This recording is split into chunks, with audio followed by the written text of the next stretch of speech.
Ibrahim jí wọ́támẹ́lọ̀nù méje lásìkò ààwẹ̀ ni wọ́n bá lù ú pa.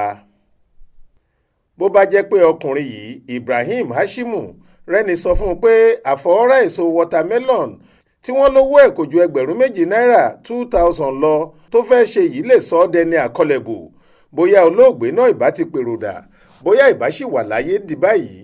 Àmọ́ àbámọ̀ kì í ṣáájú ọ̀rọ̀, ẹ̀yìn ọ̀rọ̀ ní í wà. Wọ́n ti dáwọ́ jọ lu Ibrahim pa lójú ẹsẹ̀. Ẹ̀sùn olè ni wọ́n fi kàn án, èso ló jí. Abúlé kan tí wọ́n pè ní Dálájí ní wọ́ọ̀dù Tunúwádá níjọba ìbílẹ̀ Wọ́jí nípínlẹ̀ Bauchi nìṣẹ̀lẹ̀ náà ti wáyé lọ́jọ́ 29 oṣù kẹta tó kọjá yìí. Aláròyé gbọ́ pé níṣe lolóògbé yìí wọnú oko kan tó jẹ́ ti ọ̀gbẹ́ni Mohammed Garba tí wọ́n jọ ń gbé lábúlé kan náà tó sì lọ jí èso ọ̀hún níbẹ̀.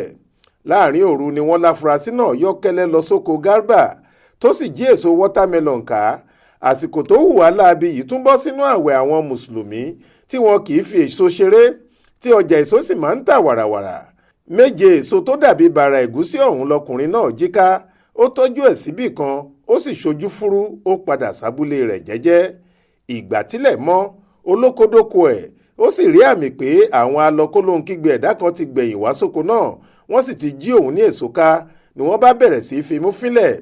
Kò sì pẹ́ rárá tí àṣírí fi tú, torí níbi tí wọ́n ti ń wá ẹni tó ṣiṣẹ́ ibi ọ̀hún lọ́wọ́ lòun náà ti wá dọ́gbọ́n bí ó ṣe kó ẹrù olè rẹ̀ lọ́tà lọ́jà. Lọ́wọ́ bá tẹ̀ ẹ́.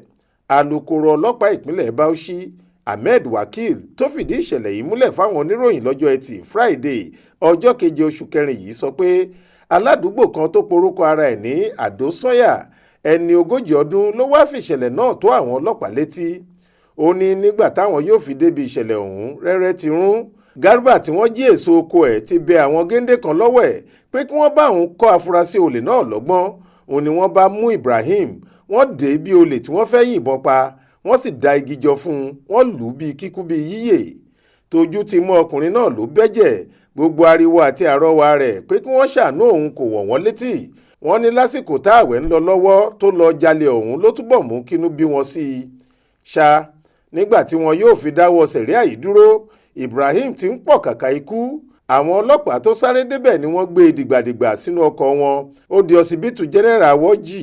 Àmọ́ àwọn dókítà ibẹ̀ ní ó kọjá agbára wọn, ni wọ́n bá kọ̀wé pé kí wọ́n tètè gbé e lọ sí Cottage Hospital tó wà níjọba ìbílẹ̀ Gwaram nípínlẹ̀ Jigawa alámùlégbè Bauchi níbi tó padà kú sí. Alukoro náà ní àwọn ti mú 4 lára àwọn tí wọ́n ṣèdájọ́ ọwọ́ ara ẹni fọlọ́ọ̀gbé yìí. Àwọn 4 ọ̀hún ni Muhammed Daluta ẹni ọdún 24, Ibrahim Mahmood ẹni ọdún 22, Bashir Mahmood ọmọ ọdún 18 àti Abdullahi Mahmood ẹni ọdún 22 tí gbogbo wọn ń gbé ilé kan náà. Gbogbo wọn sì ti wà lákọlò àwọn ọlọ́pàá ọ̀tẹlẹ̀múyẹ́ níbi tí wọ́n ti ń ṣàlàyé ẹnu wọn.